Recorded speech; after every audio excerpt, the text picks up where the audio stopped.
শুভ সকাল বন্ধুরা, উমা হোম লাইফের নতুন একটা দিনে নতুন একটা ব্লগে তোমাদেরকে স্বাগত জানিয়ে আমি উমা আসানসোলের এই ছোট্ট গ্রাম থেকে আজকের ব্লগটা আমি শুরু করলাম।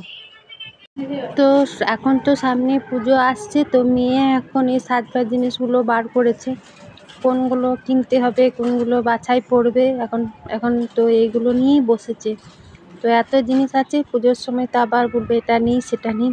তো আজকে যে জিনিসগুলো নিয়ে ডাইনিংয়ে বসেছে, গুছগাছ করছি, বাসি কাজ সেরে আর আমি সকালে সমস্ত বাসি কাজ সেরে কিন্তু আকাশটা পরিষ্কারই ছিল। তারপরে দেখি আবার ঝমঝমিয়ে বৃষ্টি নামলো। এখন তো শরতের মেঘ, যেখানে দাঁড়াবে সেইখানে এক পশলা করে বৃষ্টি হয়ে যাবে। আর আজ তো শনিবার, তো আজ তো আমাদের বাড়িতে নিরামিষ রান্না বান্না হবে। তো দেখি, তোমাদের দাদাভাই স্কুল থেকে চলে এসছে। শনিবারে তো 9টার দিকে স্কুল হয়ে যায়, তো হয়ে গিয়েছে আর চলে এসছে। আর আমি এই কাঁথাটার ওই শতরঞ্জিটা দিয়েছিলাম রোদে, আর বৃষ্টির জলে কেউ তুলেনি, ভিজে গেল। এখন ছাদে এসে জামা কাপড়গুলো সব মেলে দিলাম, আর বালতিটা থাকে তো স্নান টান করে এখন পুজো দিয়ে শনিবার তলায় জল দেওয়া দেখিয়ে দিচ্ছি। আর আমি স্নান করতে করতে আজ মাথায় স্নান করিনি, এমন বৃষ্টি জল হলো, মাথাটাও কিন্তু আমার ভিজে গেল। আর তোমাদের দাদাভাই স্কুল থেকে চলে এসে প্রত্যেক দিনকার মতন সবজি আমাকে কেটে দিচ্ছে, যা যা সবজি আর কি আজকে দুপুরে হবে। আর সবাইকে একটু কর্পূরের আরতিটা দিয়ে দিচ্ছি। তো চলো, নিত্য পুজো দেওয়া আমার কমপ্লিট। তো আবার দেখি বৃষ্টি ছাড়লো, আবার দেখো কত জোরে জোরে বৃষ্টি হচ্ছে।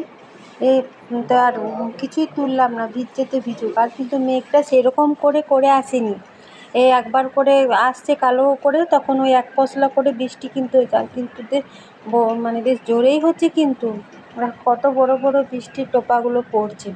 তো বৃষ্টি, আর এখানে ভাতটা বেশিক্ষণ হয় না, তো ভাত আমার ফুটছে। আর সবজি তো তোমাদের দাদাভাই কেটে দিল, এখানে কলমি শাক বেছে কেটে দিয়েছে, কলমি শাক, তারপরে এখানে কুমড়ো আলু দিয়ে একটা সবজি, আর পিপাতে মুগ ডালে করব।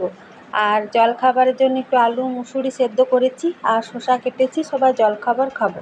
তো দেখো বৃষ্টি হলে আকাশটা কিন্তু এখন বেশ পরিষ্কার, তাই জামা কাপড় মোটামুটি সব শুকিয়ে গেছে বেশ ভালো। তারপরে রোদ দিল, সব কিছু শুকিয়ে গেছে।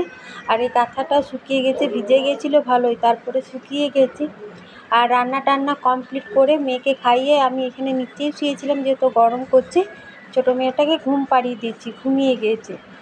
আর এখন কী রান্না করলাম, ভাত, এখানে কুমড়ো আলু দিয়ে বেথি পাতা দিয়ে একটা সবজি, আর বাদাম দিয়ে কলমি শাক ভাজা, পিঁপা দিয়ে মুগ ডাল, এই হলো নিরামিষ আজকের রান্না। মেয়েকে ঘুম পাড়াতে যেয়ে আমিও কিন্তু একটু চোখটা লেগে গিয়েছিলো, তো আমারও কিন্তু একটু চেকটা লেগে 2:45 মতন হলো। তো চলো, অনেকটাই কিন্তু বেলা হয়েছে, যেহেতু ছোটো মেয়ে খেয়েছে, বড় মেয়েও খায়নি, তোমাদের দাদাভাইও খায়নি, আমিও খাইনি। চলো খাওয়া দাওয়া করি, তারপরে কথা বলছি।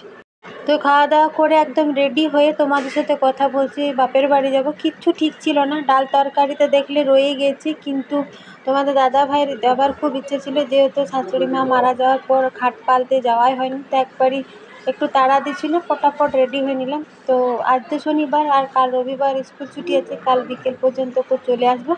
আর এরকম হালকা পাতলা এরকম এই জামাটাই পরলাম। তো চলো, তোমাদের দাদাভাইও তাড়া করছে, আমরা বেরিয়ে পড়েছি। কিচ্ছু ঠিক ছিল না, ওই ঘুম থেকে উঠে খাওয়া দাওয়া করলাম, তারপরে মা বাবা অনেক দিন ধরেই বলছিল আয় যাওয়াই হচ্ছিল না। তো তোমাদের দাদাভাই বলছে চলো, কারণ কাল রবিবার স্কুল ছুটি আছে, কাল বিকেলে তখন চলে আসবে। তো যাবো করে তা বললাম না, চলেই যাই। আর কোন মেয়ে না বাপের বাড়ি যেতে চাই বলো। আর অনেক দিন যাওয়া হয়নি, সেই মাঘ মাসে গেছিলাম মায়ের শরীর খারাপের পর, আর যাওয়া হয়নি। আর ঘাট পেরিয়েছি, তো ঘাট পেরিয়ে একবার নাকি বাপের বাড়িতে রাত কাটাতে হয় বলে, নিয়মের মধ্যে আছে, তো সেই জন্য বিশেষ করে যাওয়া। তো চলো, 4টে 4:30 মতন, মানে 5টা মতো টাইম হয়ে গেলে বেরোতে।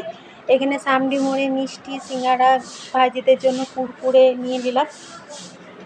তো দেখো, এখানে লালগঞ্জ, এই দুর্গা মন্দিরটা নতুন হলো, অনেকবার আমার ভিডিওতে তোমাদেরকে দেখিয়েছি। তো আমার এখন যাবার ইচ্ছা ছিল না, যেহেতু সামনে পুজো আসছে।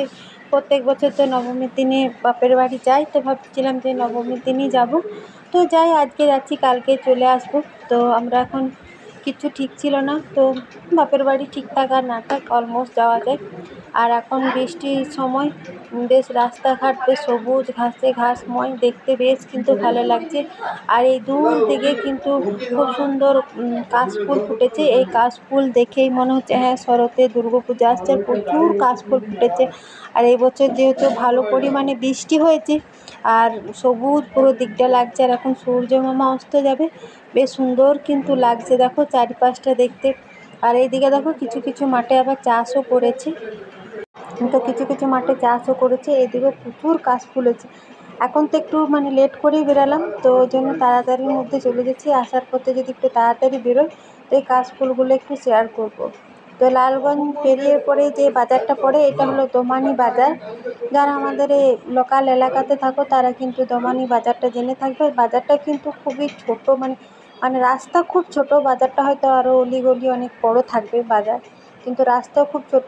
রাস্তার মধ্যেও বাস গাড়ি টোটো অটো 2 চাকা 4 চাকা সব রকমই গাড়ি পেরোচ্ছে। আর দু সাইডেই কিন্তু প্রচুর দোকান। আর এই দোমানি বাজারে একটা বিখ্যাত কি কদমা পাওয়া যায়, যেখানে যেটার একটি ফ্যাসিলিটি, কোনো জায়গার কোনো একটা ফ্যাসিলিটি থাকে।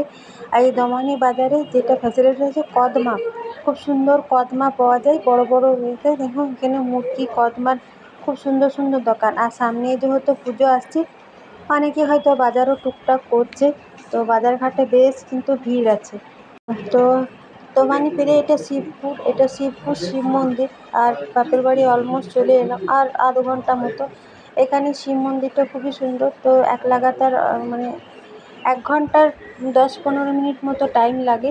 তো এখানে একটু দাঁড়ালো তোমাদের দাদাভাই আর ছোটো মেয়েটা, আমি একটু দাঁড়ালাম, কারণ 4 জনে টিপাটিলি করতে করতে আসি বাইকে। তো শিবপুর পেরিয়ে জামুড়া চলে এলাম। তো দোমানি বাজারটা যেমন বলছিলাম আর কি, জামুড়া বাজারটা সেম। তো জামুড়া বাজারটা এরকম দুপাশেই দোকান, আর রাস্তাটা একটু ছোট চওড়াতে। আর সকাল হোক বা বিকেল সবসময় কিন্তু খুব জ্যাম, টোটো অটো। আর এখানে মনসা বলছি গণপতি বাপ্পার প্যান্ডেলটা রয়েছে, ঠাকুর কিন্তু বিসর্জন হয়ে গেছে। আর সন্ধ্যাবেলায় এই জামা কাপড়ের দোকানগুলো কিন্তু বেশ মানে বেশ বাজারগুলোতে কিন্তু দোকানগুলোতে বেশ ভিড় আছে, কেননা সত্যি পুজোতে যে আসছে। আর এই দোকানদানিগুলো ভিড় দেখতেও কিন্তু বেশ ভালো লাগে, পুজো আসছে। আর বাজারও কিন্তু বেশ, এই জামুড়া বাজার দোমানি বাজার 12 মাস শীত, মানে অল টাইম এরকম প্রচণ্ড পরিমাণে ভিড় থাকে। আর রাস্তাতে পেরোতেও খুব অসুবিধা হয়। তো জামুড়া বাজারটা পেরিলেই চলে আসবে আমার বাপের বাড়ি বেনালি। তো রাস্তাঘাটে যতটুকু পারলাম শেয়ার করলাম, বাপের বাড়িতে যে যতটুকু পারবো শেয়ার করব, কারণ সবাই ভিডিওতে আসতে খুব একটা চায় না। আর তখন খুব একটা ভিডিও করিনি, তোমাদের সাথে গল্প করতে আমি বাপের বাড়ির রাস্তাতে চলে এসেছি। এটা আমার বাপের বাড়ি কর্মকার পাড়া বেনালি। এদের ভাইজি কাঁধে করে যাচ্ছে দাদার সঙ্গে, তো চলে এলাম। তো এইখানে ভাইজিকে একটু বদমাইশ করছে, কুরকুরে খাচ্ছে। এতে জল চা সমস্ত কিছু কিন্তু খাওয়া হয়ে গিয়েছে। এই যে আমার ছোটো ভাই দুটো। ভিডিওটা এখানে শেষ করছি, ভালো লাগলে লাইক করো, কমেন্ট করো, সাবস্ক্রাইব করো। শুভরাত্রি।